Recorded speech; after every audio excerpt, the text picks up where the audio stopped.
El pecado que habita en nosotros. Entonces respondió Job a Jehová y dijo: He aquí que yo soy vil. Job 40, 3, 4. Seguramente si algún hombre tenía el derecho de decir yo no soy vil, era Job, pues de conformidad al testimonio del propio Dios, él era varón perfecto y recto, temeroso de Dios y apartado del mal. Sin embargo, descubrimos que este eminente santo, cuando por su cercanía con Dios recibe suficiente luz para darse cuenta de su propia condición, exclama: He aquí que yo soy vil. Estamos seguros que eso que Job se vio forzado a decir se aplica también a cada uno de nosotros, seamos hijos de Dios o no, y si somos partícipes de la gracia divina, esto se convierte en un tema de gran consideración para nosotros, pues aunque seamos nosotros mismos regenerados, debemos exclamar cada uno a nombre propio: He aquí que yo soy vil. Es una doctrina enseñada por la Sagrada Escritura, según lo creo yo, que cuando un hombre es salvado por la gracia divina, no es purificado completamente de la corrupción de su corazón. Cuando nosotros creemos en Jesucristo, todos nuestros pecados son perdonados. Sin embargo, el poder del pecado, aunque es debilitado y mantenido bajo el dominio de la naturaleza nacido de nuevo que Dios infunde en nuestras almas, no cesa, sino que se queda en nosotros y se quedará hasta el día en que nos muramos. Es una doctrina sostenida por todos los teólogos ortodoxos, que los deseos de la carne todavía habitan en el hombre regenerado y que lo depravado de la naturaleza carnal todavía permanece en los corazones de quienes son convertidos por la misericordia de Dios. A mí me ha resultado sumamente difícil distinguir en la vida diaria lo concerniente al pecado. Es muy usual que muchos escritores, especialmente los que escriben himnos, confundan las dos naturalezas de un cristiano.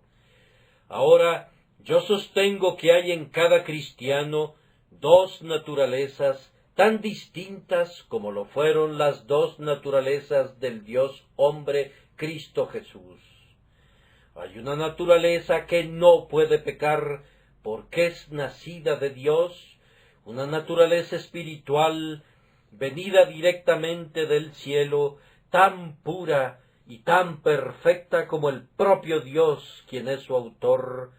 Y existe también en el hombre esa antigua naturaleza que, por la caída de Adán, se ha vuelto completamente vil, corrupta, pecadora y diabólica. Todavía permanece en el corazón del cristiano una naturaleza que no puede hacer lo que es recto, no más de lo que lo hacía antes de la regeneración, y que es tan depravada como lo era antes del nuevo nacimiento, tan pecadora, tan completamente hostil a las leyes de Dios, como siempre lo fue, una naturaleza que, como lo dije antes, es restringida y sujetada en una gran medida por la nueva naturaleza, pero que no es eliminada y nunca lo será hasta que este tabernáculo de nuestra carne sea abatido y nos elevemos a aquella tierra en la que nunca entrará nada que contamine. Mi trabajo esta mañana consistirá en decir algo acerca de esa naturaleza que todavía permanece en el hombre justo. Primero intentaré demostrar que todavía permanece, y los otros puntos voy a sugerírselos conforme avancemos. El terrible gran hecho, es que inclusive los justos poseen naturalezas depravadas. Job dijo, «He aquí que yo soy vil». No siempre lo supo. A través de toda la larga controversia, Job se había proclamado justo y recto. Él había dicho, «Mi justicia tengo asida y no la cederé».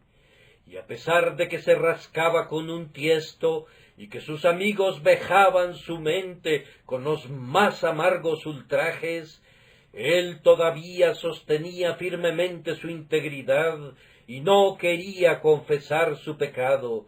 Pero cuando Dios vino a argumentar con él, tan pronto como Job hubo escuchado la voz de Dios en el torbellino y oyó la pregunta, el juez de toda la tierra, ¿no ha de hacer lo que es justo?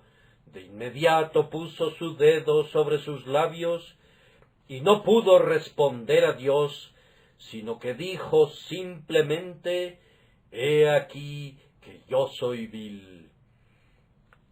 Posiblemente algunas personas puedan decir que Job era la excepción a la regla, y nos dirán que otros santos no tenían en ellos un motivo para una humillación así, pero nosotros les recordamos a David, y les sugerimos que lean el Salmo Penitencial 51, donde David declara que fue formado en iniquidad y que en pecado lo concibió su madre. Confesaba que había pecado en su corazón y le pedía a Dios que creara en él un corazón limpio y que renovara un espíritu recto dentro de él. En muchos otros lugares en los Salmos, David continuamente reconoce y confiesa que no está perfectamente libre de pecado, que la víbora malvada todavía está enrollada alrededor de su corazón. Ahora vayamos al libro de Isaías. Allí lo encontramos en una de sus visiones, diciendo que era un hombre inmundo de labios y habitando en medio de pueblo que tenía labios inmundos. Pero más especialmente bajo la dispensación del Evangelio, encontramos a Pablo en ese memorable capítulo que hemos estado leyendo, declarando que él veía otra ley en mis miembros que se rebela contra la ley de mi mente y que me lleva cautivo a la ley del pecado que está en mis miembros. Sí, oímos esa sorprendente confesión de deseo combativo e intensa agonía. Miserable de mí, ¿quién me librará de este cuerpo de muerte? ¿Acaso creen ustedes que son mejores santos que Job? ¿Se imaginan que la confesión que era digna de la boca de David es demasiado ruin para ustedes? ¿Acaso son ustedes tan orgullosos que no podrían exclamar con Isaías, «Yo también soy hombre inmundo de labios»? O más bien, han progresado tanto en el orgullo que se atreven a exaltarse a ustedes mismos por encima del laborioso apóstol Pablo y creen que en ustedes, esto es, en su carne, habita toda cosa buena.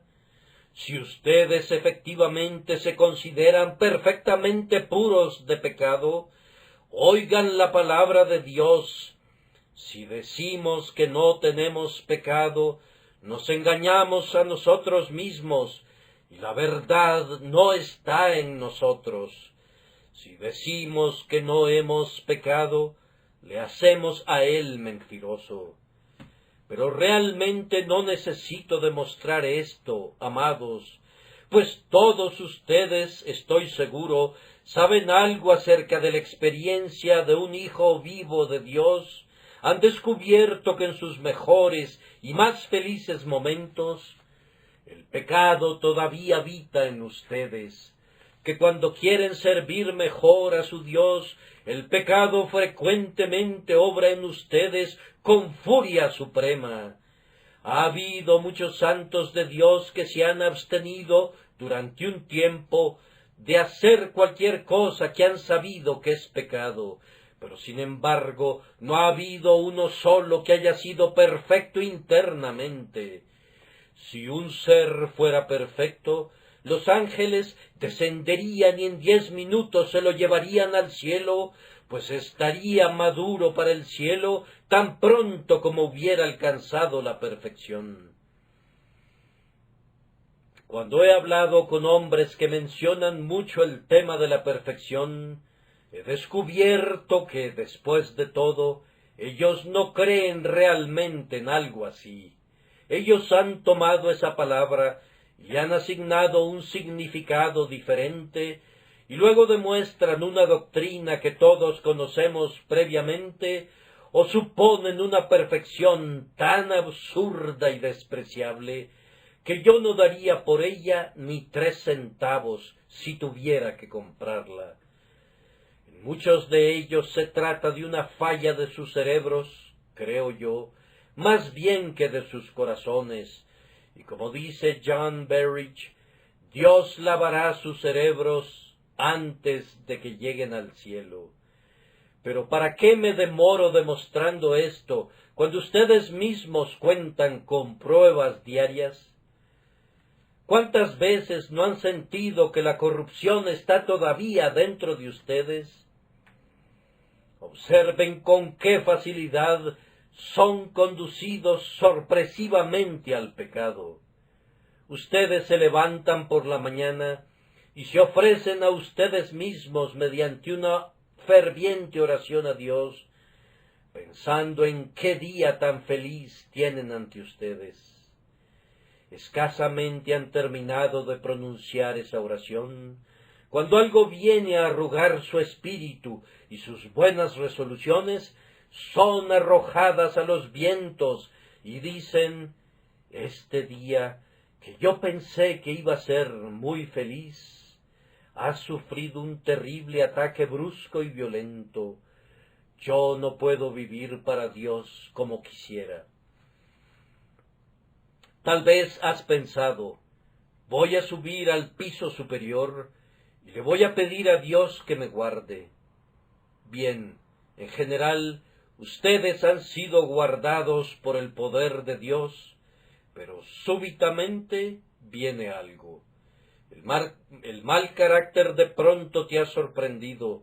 Tu corazón fue tomado por sorpresa cuando no esperabas un ataque. Las puertas fueron abiertas de par en par y una expresión profana salió de tus labios y caíste de rodillas otra vez emprimado, exclamando, «He aquí que yo soy vil».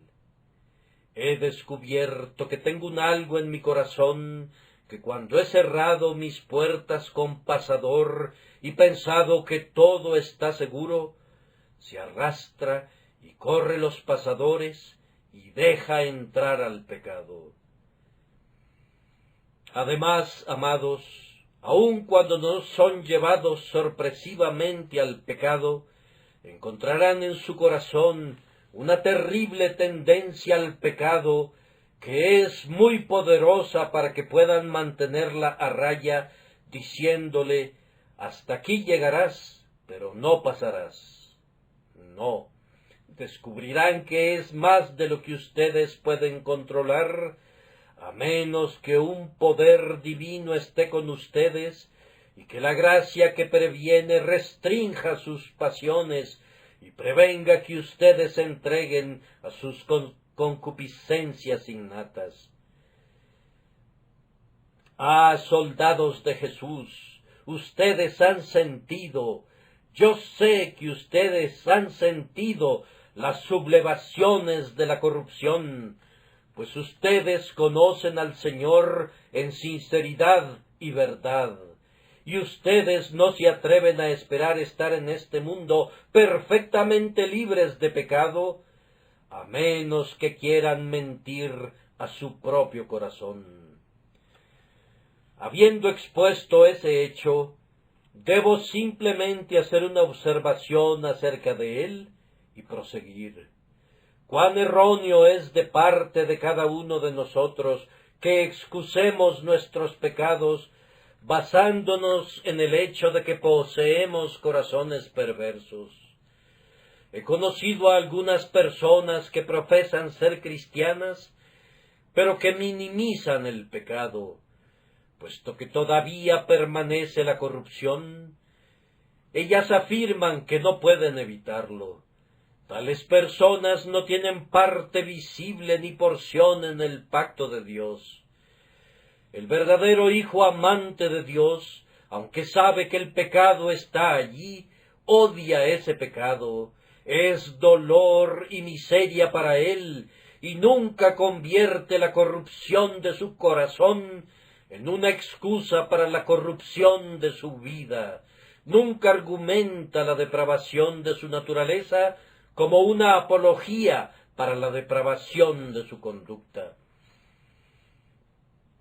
Si alguien puede liberarse en el mínimo grado de la convicción de su propia conciencia, a cuenta de fallas diarias, argumentando la depravación de su corazón, no es uno de los quebrantados hijos de Dios. Él no es uno de los siervos probados del Señor, pues ellos gimen bajo el pecado y lo llevan al trono de Dios. Saben que está en ellos. Por tanto, no lo dejan, sino que con toda su mente buscan mantenerlo a raya, para que no se pueda levantar y los arrastre. Consideren eso, a menos que quieran convertir lo que digo en un manto para su libertinaje y una cubierta para su culpa. Así hemos mencionado el hecho de que los mejores hombres tienen todavía el pecado habitando en ellos. Ahora les diré cuáles son las actividades de este pecado. ¿Qué hace el pecado que todavía habita en nuestros corazones? Yo respondo, la experiencia les dirá que este pecado ejerce el poder de reprimir toda cosa buena. Ustedes han sentido que cuando quieren hacer el bien, el mal ha estado presente en ustedes, como una carroza que puede deslizarse velozmente cuesta abajo, pero que le han puesto un obstáculo en sus llantas, o como el pájaro enjaulado que quisiera remontarse al cielo. Ustedes han descubierto que sus pecados son como los barrotes de una jaula que les impide elevarse hacia el Altísimo. Ustedes han doblado su rodilla en oración, pero la corrupción ha distraído sus pensamientos. Han intentado cantar, pero han sentido que lozana languidecía en sus lenguas. Alguna insinuación de Satanás ha prendido el fuego como una chispa en la madera y casi ha ahogado su alma con su humo abominable. Ustedes quisieran desempeñar sus santos deberes con toda presteza, pero el pecado que con tanta facilidad los asedia enreda sus pies, y cuando se están acercando a la meta, los hace tropezar y caen al suelo para deshonra y dolor suyos. Ustedes descubrirán que el pecado que habita en ustedes frecuentemente los detiene cuando quieren ser más diligentes. Cuando desean estar más vivos para Dios, generalmente encontrarán que el pecado está más vivo para repelerlos. El corazón malo de incredulidad se coloca en medio del camino y dice, «Tú no pasarás por aquí». Y cuando el alma responde, «Quiero servir a Dios, adoraré hacia su santo templo», el corazón malo dice, «Vete a Dan y a Beer-seba e inclínate ante falsos dioses, pero tú no te dirigirás a Jerusalén, no te permitiré que contemples el rostro del Altísimo». A menudo han sentido que este es el caso. Una mano fría ha sido colocada sobre su espíritu ardiente cuando ustedes han estado llenos de devoción y oración. y cuando han tenido las alas de una paloma y han pensado que podían huir y descansar, una traba ha sido puesta sobre sus pies que les ha impedido elevarse. Entonces, ese es uno de los efectos del pecado que permanece en nosotros. Pero ese pecado que habita en nosotros hace algo más que eso. No sólo nos impide seguir adelante, sino que a veces, inclusive, nos embiste, a la vez que busca cómo obstaculizarnos. No es solamente que yo peleo con el pecado que todavía permanece en mí, sino que ese pecado algunas veces me asedia. Ustedes verán que el apóstol dice: «Miserable de mí, ¿quién me librará de este cuerpo de muerte?». Ahora, esto demuestra que él no estaba atacando a su pecado, sino que ese pecado lo estaba atacando a él. Yo no busco ser liberado de un hombre a quien yo he atacado, sino que es del hombre que se me opone de quien busco ser liberado. Y así, algunas veces el pecado que habita en los creyentes se lanza en contra nuestra como algún feroz tigre de la selva o como algún demonio celoso del espíritu celestial que está dentro de nosotros. La naturaleza depravada se levanta, no sólo busca cómo detenernos en el camino, sino que, como Amalec, se esfuerza por destruirnos y eliminarnos por completo. ¿Alguna vez sintieron, amados, los ataques del pecado innato? Pudiera suceder que ustedes no los tengan, y si es así, pueden estar seguros que los tendrán. Antes de que lleguen al cielo, ustedes serán atacados por el pecado. No se trata simplemente que ustedes saquen a los cananeos, sino que los cananeos, con sus carros de hierro, intentarán dominarlos y sacarlos de la tierra, y matar su naturaleza espiritual, y apagar la llama de su piedad, y aplastar la nueva vida que Dios ha implantado en ustedes. El corazón malo que todavía permanece en el cristiano, cuando no está obstruyendo o atacando, todavía reina y habita dentro de él. Mi corazón sigue siendo tan malo cuando ningún mal emana de él, como cuando todo es vileza en sus desarrollos externos. Un volcán es siempre un volcán, aun cuando dormita, no confíes en él. Un león es un león, aunque juegue como un cabrito, y una serpiente es una serpiente, aun cuando la puedas tocar por un momento mientras dormita. Aún hay veneno en su aguijón, cuando sus escamas azules invitan al ojo. Aunque mi corazón, por lo menos durante una hora, no haya tenido ningún mal pensamiento, es todavía malo. Si fuera posible que yo viviera durante días sin una sola tentación para pecar salida de mi propio corazón, sería todavía tan malo como antes. Y siempre está mostrando su vileza, o se está preparando para una nueva exhibición, o está cargando su cañón para disparar en contra nuestra, o de lo contrario, está positivamente en guerra contra nosotros. Pueden estar absolutamente seguros de que el corazón nunca es diferente de lo que originalmente fue. La naturaleza depravada es todavía depravada, y cuando no hay una hoguera, está amontonando la leña con la que va a arder en otro día. Está juntando algunos materiales de mis gozos, de mis devociones, de mi santidad y de todo lo que hago para atacarme en algún período futuro. La naturaleza depravada es únicamente mala y eso de continuo, sin la menor mitigación o elemento de bondad. La nueva naturaleza debe luchar y pelear siempre en su contra, y cuando las dos naturalezas no están luchando ni peleando, no hay tregua entre ellas.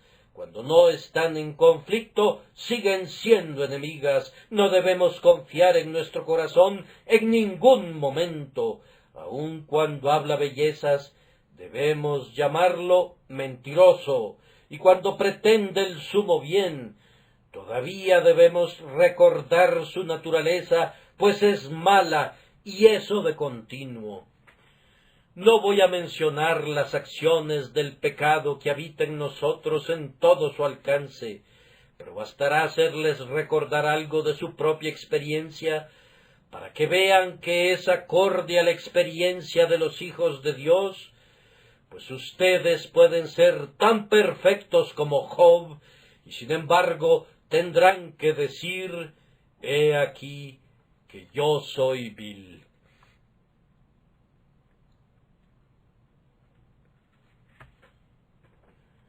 Habiendo mencionado las acciones del pecado que permanece, permítanme citar, en tercer lugar, el peligro en el que nos encontramos debido a esos malos corazones. Hay pocas personas que piensan qué cosa tan solemne es ser un cristiano. Adivino que no hay un creyente en el mundo que sepa qué milagro es ser conservado un creyente. Muy poco pensamos en los milagros que se están realizando alrededor nuestro. Vemos crecer las flores, pero nunca pensamos en el poder maravilloso que les da vida. Vemos brillar las estrellas, pero qué poco pensamos en la mano que las mueve. El sol nos alegra con su luz, pero casi no pensamos en los milagros que obra Dios para alimentar a ese sol con combustible o para ceñirlo como un gigante para que recorra su ruta. Y vemos a los cristianos caminando en integridad y santidad, pero cuán poco sospechamos qué cúmulo de milagros hay en un cristiano. Hay un sinnúmero de milagros ejercidos sobre un cristiano cada día, tan numerosos como los cabellos de su cabeza. Un cristiano es un milagro perpetuo. Cada hora que soy preservado de pecar es una hora de un poder divino como el que vio a un recién nacido envuelto en pañales en su oscuridad y que oyó cuando alababan todas las estrellas del alba. ¿Acaso no has pensado nunca cuán grande es el peligro al que está expuesto el cristiano debido al pecado que habita en él? Vamos, déjame decírtelo. Un peligro al que estamos expuestos por causa del pecado que habita en nosotros surge del hecho que el pecado está en nosotros y por lo tanto tiene un gran poder sobre nosotros. Si un capitán controla una ciudad, puede preservarla por mucho tiempo de los constantes ataques de los enemigos que la rodean. Puede tener muros tan fuertes y puertas tan bien aseguradas que puede reírse de todos los ataques de quienes la asedian. Y las incursiones enemigas pueden tener el mismo efecto que simples ocurrencias chistosas. Pero si sucediera que hay un traidor dentro de sus puertas, si hubiera alguien que está a cargo de las llaves y que puede quitarle el seguro a cada puerta y dejar entrar al enemigo, entonces el trabajo asiduo del comandante tiene que duplicarse, pues no sólo tiene que guardarse de los enemigos que están fuera, sino de los enemigos que están dentro también. Y aquí radica el peligro del cristiano. Yo podría pelear con el diablo, yo podría vencer cada pecado que me tentara, si no fuera porque tengo un enemigo dentro. Los diábolos que están dentro sirven más a Satanás que todos los diábolos que están fuera. Como dice Bunyan en su libro La Guerra Santa, el enemigo trató de introducir algunos de sus amigos dentro de la ciudad del alma humana y descubrió que sus elementos favoritos dentro de los muros le hacían mucho más bien que todos los que estaban fuera. Ah, cristiano, tú te podrías reír de tu enemigo si no tuvieras un corazón malo dentro de ti.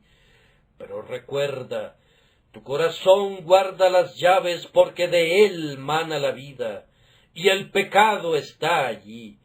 La peor cosa que debes temer es la traición de tu propio corazón. Y además, cristiano, recuerda cuántos aliados tiene tu naturaleza depravada. En cuanto a tu vida de gracia, ella encuentra escasos amigos bajo el cielo, pero tu pecado original tiene aliados por todos lados. Mira al infierno allá abajo, y los encontrarás allí, demonios que están prestos a azuzar a los perros del infierno contra tu alma. Mira al mundo, y ve los deseos de la carne, los deseos de los ojos, y la vanagloria de la vida. Mira a tu alrededor, y ve todo tipo de hombres buscando, si fuera posible, sacar al cristiano de su estabilidad. Mira la Iglesia, y encuentra toda manera de falsas doctrinas listas a inflamar el deseo y a desviar al alma de la sinceridad de su fe. Mira el cuerpo, y descubre que la cabeza y la mano y el pie y todos los demás miembros están listos a ser siervos del pecado. Yo podría dominar mi corazón malo si no tuviera ese poderoso ejército de aliados. Pero tener enemigos fuera de las puertas, en alianza y amistad con un enemigo más vil que está dentro, convierte mi posición en doblemente peligrosa. Y yo quisiera que recordaras, cristiano, una cosa más, y es que esta tu naturaleza depravada es muy fuerte y muy poderosa, más fuerte que la nueva naturaleza, si esa nueva naturaleza no estuviera sostenida por el poder divino. ¿Cuán vieja es mi vieja naturaleza? Es tan vieja como yo mismo, el santo anciano podría decir, y con la edad se ha vuelto más fuerte. Hay algo que raramente se vuelve más débil con la edad avanzada, y es el viejo Adán. Él es tan fuerte en su vejez como lo era en la juventud. Es tan capaz de hacer que nos descarriemos cuando nuestra cabeza está cubierta de cabellos grises, como lo era en nuestra juventud. Hemos oído decir que crecer en la gracia disminuirá el poder de nuestra corrupción, pero yo he visto a muchos santos ancianos de Dios y les he hecho la pregunta, y ellos han respondido, no. Sus deseos han sido esencialmente tan fuertes cuando han pasado muchos años en el servicio de su Señor, como lo eran al principio, aunque más sometidos por el nuevo principio que hay dentro de ellos. Lejos de volverse más débil, estoy firmemente convencido que el pecado aumenta en su poder. Una persona que es mentirosa se vuelve más mentirosa cuando practica la mentira. Lo mismo sucede con nuestro corazón. Nos sedujo al principio y fácilmente nos atrapó, pero habiendo aprendido 1000 trampas, nos engaña ahora tal vez más fácilmente que antes. Y aunque nuestra naturaleza espiritual ha sido desarrollada más plenamente y ha crecido en la gracia, sin embargo, la vieja naturaleza ha perdido muy poco de su energía. Yo no sé que la casa de Saúl se haya vuelto más y más débil en nuestros corazones. Yo sé que la casa de David se ha vuelto más fuerte, pero yo no sé que mi corazón se vuelva menos vil, o que mis corrupciones se hayan vuelto menos fuertes. Yo creo que si yo dijera alguna vez que mis corrupciones están todas muertas, escucharía una voz: Sansón, los filisteos sobre ti. O Sansón, los filisteos en ti. Sin importar todas las victorias anteriores y los montones sobre montones de pecados que yo haya eliminado, yo sería dominado si la misericordia todopoderosa no me preservara. Cristiano, cuídate del peligro. No hay ningún hombre en combate tan en peligro de recibir un tiro como lo estás tú por tu propio pecado. Tú cargas en tu alma con un traidor infame. Aun cuando te habla bellamente, no debes confiar en él. Tú tienes en tu corazón un volcán adormecido, pero se trata de un volcán con una fuerza tan terrible que puede todavía sacudir tu naturaleza entera. Y a menos que seas circunspecto y que seas guardado por el poder de Dios, tú tienes un corazón que te puede conducir a cometer los pecados más diabólicos y los crímenes más infames. Cuídense, cuídense, cristianos. Aunque no hubiera un diablo que los tentara y un mundo que los extraviara, ustedes tendrían la necesidad de cuidarse de su propio corazón. Por lo tanto, miren a casa. Los peores enemigos de ustedes son los enemigos de su propia casa. Sobre toda casa guardada, guarda tu corazón, porque de él mana la vida, y de él puede manar la muerte también, la muerte que te condenaría si la misericordia soberana no lo previniera. Que Dios nos conceda, hermanos míos, que podamos conocer nuestras corrupciones de una manera fácil y no tener que descubrirlas cuando se convierten en pecado abierto.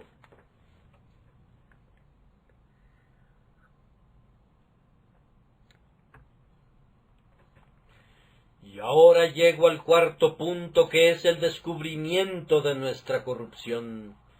Job dijo: «He aquí que yo soy vil». Esa expresión «he aquí» implica que él estaba atónito. El descubrimiento fue inesperado. Hay tiempos especiales con el pueblo del Señor cuando aprende por experiencia que es un pueblo vil. Ellos escucharon al ministro cuando afirmaba el poder del deseo innato, pero tal vez sacudieron la cabeza diciendo: «No puedo ir tan lejos como eso». Pero después de muy poco tiempo descubrieron, por alguna luz más clara del cielo, que después de todo era verdad. «He aquí que yo soy vil». Yo recuerdo haber predicado hace poco tiempo sobre un texto profundo relativo al mal desesperado del corazón, y uno de mis amigos más estimados dijo: «Bien, yo no he descubierto eso». Y yo pensé para mí: «¡Qué bendición, hermano!». Yo hubiera deseado no haberlo descubierto, pues es una experiencia sumamente tremenda para experimentarla. Me atrevo a decir que hay muchas personas aquí presentes ahora que dicen: «Yo no confío en ninguna justicia propia, no confío en nada en el mundo, excepto en la sangre de Cristo, pero todavía no he descubierto la vileza de mi corazón de la manera que tú has mencionado». Tal vez no, hermano, pero no pasará mucho tiempo antes que tengas que descubrirla. Puedes tener un temperamento especial. Dios te ha preservado de todo contacto con tentaciones que hubieran revelado tus corrupciones, o tal vez le ha agradado, como una condescendencia de su gracia, por actos que has sido elegido para desempeñar para él, darte una vida apacible, de tal forma que no has sido sacudido por los tumultos de tu propia alma. Mas, sin embargo, déjame decirte que debes esperar encontrar en las más íntimas profundidades de tu corazón todavía una profundidad más baja. Que Dios te consuele y te capacite cuando salgas del horno, para estar más abajo que nunca en el escabel de la misericordia divina. Yo creo que nosotros generalmente descubrimos la mayor parte de nuestras fallas cuando tenemos el mayor acceso a Dios. Job no había tenido nunca el descubrimiento de Dios como el que tuvo en este momento. Dios le habló en el torbellino, y entonces Job dijo: yo soy vil. No es tanto cuando estamos abatidos o faltos de fe que conocemos nuestra vileza, descubrimos algo de ella en ese momento, pero no toda la verdad. Es cuando por la gracia de Dios somos ayudados a subir al monte, cuando nos acercamos a Dios y cuando Dios se nos revela a nosotros, que sentimos que no somos puros a sus ojos. Nosotros percibimos algunos destellos de su elevada majestad. Vemos el brillo de sus faldones oscuros con luz insufrible, y después de haber sido deslumbrados por esa visión, viene una caída, como si, herida por la luz ardiente del sol, el águila se cayera desde sus grandes alturas y se estrellara contra el suelo. Lo mismo ocurre con el creyente. Él se eleva a Dios y súbitamente se viene al suelo. He aquí, dice, que yo soy vil. Nunca lo hubiera sabido si no hubiera visto a Dios. He aquí que yo lo he visto y ahora descubro cuán vil soy. Nada muestra más la negrura como la exposición a la luz. Si yo quisiera ver la negrura de mi propio carácter, tengo que ponerla junto a la pureza sin mancha.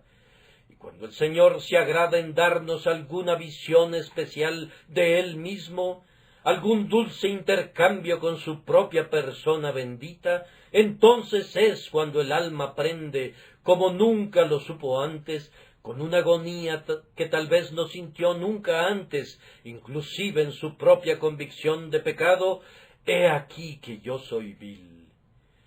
Dios se agrada haciendo esto, y para evitar que la grandeza de las revelaciones no me exaltase desmedidamente, Él nos envía este aguijón en mi carne para permitir que nos veamos a nosotros mismos después de que lo hemos visto a Él.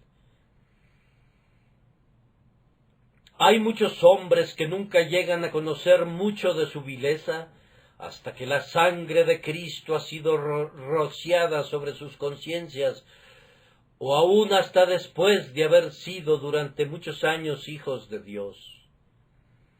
Conocí hace algún tiempo el caso de un cristiano que había sido positivamente perdonado antes que hubiera tenido un fuerte sentido del pecado. Yo no sentí mi vileza, dijo, hasta que escuché una voz: yo soy el que borro tus rebeliones. Y después de eso me di cuenta cuán negro había sido yo. Yo no pensé en mi inmundicia, dijo él, hasta después de que vi que había sido lavado. Yo pienso que hay muchos miembros del pueblo de Dios que, aunque tenían alguna noción de su negrura antes de que vinieran a Cristo, nunca supieron cuán enteramente viles eran ellos, sino hasta después. Ellos pensaron entonces: cuán grande debe haber sido mi pecado que necesitó a tal Salvador, cuán desesperada mi inmundicia que requirió de tal lavamiento. Cuán terrible mi culpa, que necesitó de tal expiación como la sangre de Cristo. Pueden tener la certeza de que entre más conozcan de Dios y de Cristo, más se conocerán a ustedes mismos, y se sentirán obligados a decir como lo hicieron antes: he aquí que yo soy vil, vil en un sentido extraordinario, como nunca se imaginaron o adivinaron hasta ahora. He aquí que yo soy vil ciertamente. Sin duda muchos de ustedes todavía pensarán que lo que yo digo relativo a su naturaleza depravada no es cierto, y tal vez se puedan imaginar que la gracia ha sacado a su naturaleza pervertida. Pero entonces ustedes saben muy poco acerca de la vida espiritual, si suponen eso. No pasará mucho tiempo antes de que descubran que el viejo Adán es tan fuerte en ustedes como siempre. Por eso se mantendrá una guerra en su corazón hasta el día de su muerte, en el que la gracia prevalecerá, pero no sin suspiros y gemidos y agonías y luchas y una muerte diaria. Esta es la manera en la que Dios nos descubre nuestra vileza. Ahora, si es cierto que todavía somos viles, ¿cuáles son nuestros deberes? Y aquí permítanme hablarles solemnemente a quienes son herederos de la vida eterna, deseando como su hermano en Cristo Jesús, urgirles a algunos deberes que son sumamente necesarios debido a la continua inmundicia de su corazón. En primer lugar, si sus corazones todavía son viles y todavía hay una naturaleza depravada en ustedes, cuán equivocado sería de parte de ustedes suponer que todo su trabajo está hecho. Hay algo relativo a lo cual yo tengo mucha razón de quejarme de algunos de ustedes. Antes de su bautismo, ustedes eran extremadamente diligentes. Siempre participaban en los medios de la gracia, y yo siempre los veía por aquí. Pero hay algunos aquí presentes ahora, que tan pronto pasaron ese Rubicón, que dieron el paso decisivo, comenzaron a partir de ese momento a disminuir en celo, pensando que la obra estaba hecha. Yo les digo solemnemente que yo sé que hay algunos que eran personas de oración, cuidadosas, devotas, viviendo muy cerca y junto a su Dios, hasta que se unieron a la Iglesia. Pero desde ese momento en adelante, ustedes han declinado gradualmente. Ahora realmente me parece digno de dudarse si esas personas son cristianas. Les digo que tengo serias dudas acerca de la sinceridad de algunos de ustedes.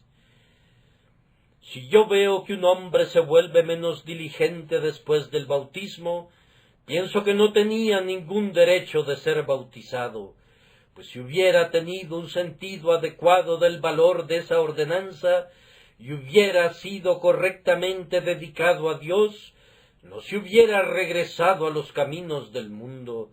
Me siento muy dolido cuando veo a uno o a dos individuos que una vez caminaron muy consistentemente con nosotros, pero que ahora comienzan a separarse. Yo no encuentro ninguna falla en la gran mayoría de ustedes en lo relacionado a su firme adherencia a la palabra de Dios. Yo bendigo a Dios porque por espacio de 2 años y aún más, ustedes han sido sostenidos firme y sólidamente por Dios. No los he visto ausentes de la casa de oración, ni creo que su celo haya decaído, pero hay unos cuantos que han sido tentados por el mundo, que han sido conducidos a extraviarse por Satanás, o que por algún cambio en sus circunstancias, o por tener que alejarse a alguna distancia, se han vuelto fríos y han dejado de ser diligentes en la obra del Señor. Hay algunos de mis oyentes que ya no son tan diligentes como lo fueron antes. Queridos amigos míos, si ustedes conocieran la vileza de su corazón, verían la necesidad de ser tan diligentes ahora como una vez lo fueron. Oh, si cuando fueron convertidos su vieja naturaleza hubiera sido cortada, no habría necesidad de vigilancia ahora. Si todos sus deseos hubieran desaparecido por completo y toda la fuerza de la corrupción estuviera muerta en ustedes, no habría necesidad de perseverancia. Pero es precisamente debido a que tienen corazones malos que los exhorto a que sean tan diligentes como lo fueron alguna vez, que recurran al don de Dios que está en ustedes y que se cuiden seriamente como alguna vez lo hicieron. Hombre, no te imagines que la batalla terminó.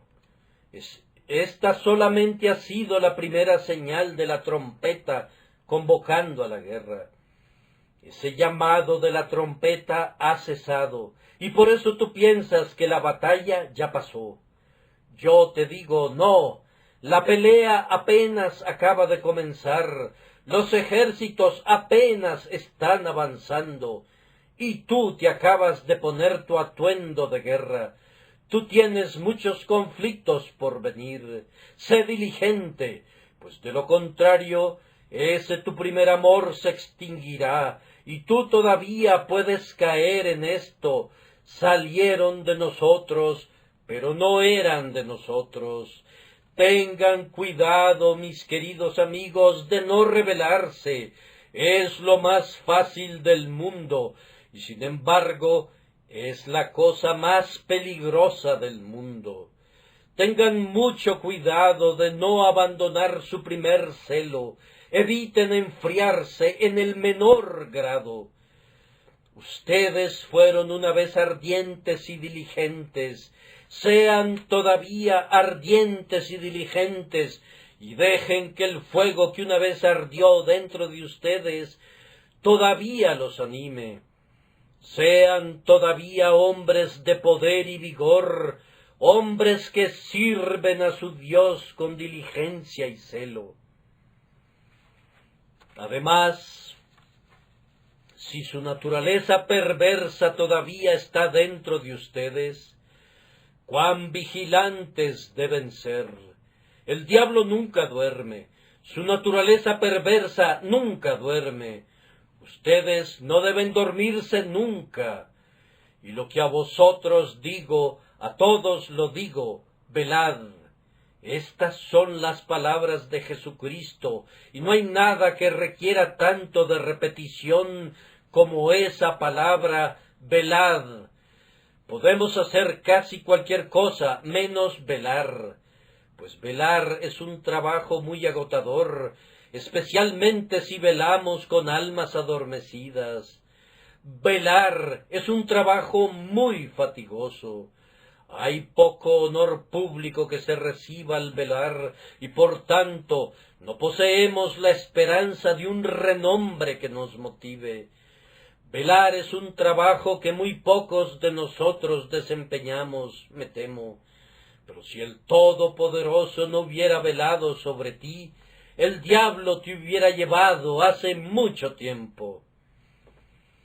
Queridos amigos, los exhorto a que velen constantemente. Cuando la casa vecina se está incendiando, cuán rápidamente saltan de sus camas las personas, y si tienen líquidos combustibles, los sacan de los predios y velan, para que su casa no se convierta en una presa de ese elemento devorador. Ustedes tienen corrupción en su corazón. Cuídense de la primera chispa, para que no incendie su corazón. Por tanto, no durmamos como los demás. Puedes dormir junto al cráter de un volcán, si quieres hacerlo. Puedes dormir con tu cabeza pegada a la boca de un cañón. Puedes dormir, si te place, en medio de un terremoto o en una casa visitada por la peste. Pero yo te suplico, no te duermas mientras tengas un corazón malo. Vigilen sus corazones. Ustedes pueden pensar que son muy buenos, pero se convertirán en sus ruinas si la gracia no lo previene. Vigilen diariamente, vigilen perpetuamente, guárdense para que no pequen. Sobre todo, queridos hermanos míos, si sus corazones ciertamente están todavía llenos de vileza, cuán necesario es que nosotros todavía exhibamos fe en Dios.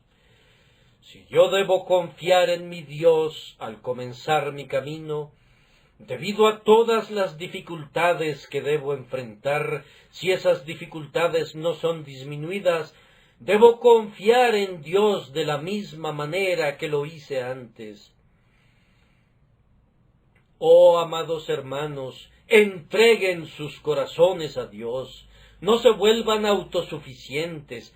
La autosuficiencia es la red de Satanás que utiliza para cazar a los hombres como pobres peces insensatos y los destruye. No sean autosuficientes, considérense nada, pues no son nada, y vivan con la ayuda de Dios.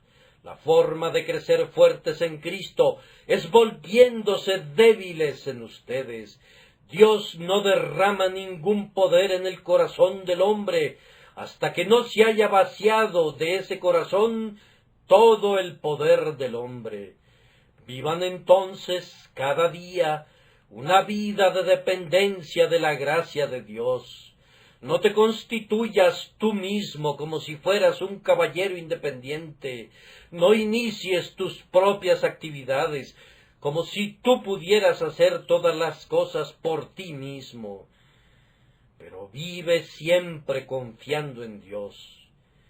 Tú tienes tanta necesidad de confiar en Él ahora como la has tenido siempre, pues fíjate bien, aunque tú hubieras sido condenado sin Cristo al principio, tú serás condenado sin Cristo ahora, a menos que Él todavía te guarde, pues tú tienes una naturaleza tan depravada ahora como la tenías antes. Muy amados hermanos, solo tengo que decir una palabra más, no a los santos, sino a los impíos, una palabra de aliento pecador, pobre pecador perdido. Tú piensas que no debes venir a Dios porque tú eres vil. Ahora, permíteme decirte que no hay un solo santo en este lugar que no sea vil también. Si Job e Isaías y Pablo, todos ellos se vieron obligados a decir, yo soy vil, oh pobre pecador, te dará vergüenza unirte a esa confesión y decir, yo soy vil también. Si yo me acerco a Dios en oración hoy, cuando estoy de rodillas junto a mi cama, habré venido a Dios como un pecador vil y lleno de pecado. Mi hermano pecador, ¿quieres tener una mejor confesión que esa? Tú quieres ser mejor, ¿no es cierto? Vamos, los santos en sí mismos no son mejores. Si la gracia divina no erradica todo pecado en el creyente, ¿cómo piensas hacerlo tú mismo? Y si Dios ama a su pueblo mientras todavía es vil, ¿piensas tú que tu vileza le impedirá amarte? No, vil pecador, ven a Jesús, el más vil de los viles, cree en Jesús. Tú que eres escoria de la sociedad, tú que eres el estiércol y la hez de las calles, yo te pido que vengas a Cristo. Cristo te ordena que creas en Él. No a los justos, no a los justos, sino a pecadores vino a salvar Jesús. Ven ahora, di, Señor, yo soy vil, dame fe. Cristo murió por los pecadores. Yo soy un pecador. Señor Jesús, rocía tu sangre sobre mí. Te digo, pecador, de parte de Dios, que si tú confiesas tu pecado, tú encontrarás el perdón. Si ahora dices de todo corazón, yo soy vil, lávame, serás lavado ahora. Si el Espíritu Santo te da la capacidad de decir con todo tu corazón ahora, Señor, yo estoy lleno de pecado, tal como soy, sin ningún otro argumento, excepto que tu sangre fue derramada por mí, y que tú me pides que venga a ti, oh Cordero de Dios, yo vengo a ti, yo vengo a ti. Tú saldrás de este lugar con todos tus pecados perdonados, y aunque tú hayas entrado a este lugar con todos los pecados que un hombre puede cometer sobre tu cabeza, tú saldrás como inocente, sí, más inocente que un bebé recién nacido. Aunque hayas entrado aquí cubierto de pecados, tú saldrás cubierto con un manto de justicia, tan blanco como son los ángeles, tan puro como Dios mismo, en lo que se refiere a la justificación. Pues ahora, fíjate bien, he aquí ahora el tiempo aceptable, si tú crees en Él que justifica al impío. Oh, que el Espíritu Santo te dé fe para que puedas ser salvado ahora, pues entonces serás salvo para siempre. Que el Señor agregue su bendición a este débil sermón por causa de su nombre.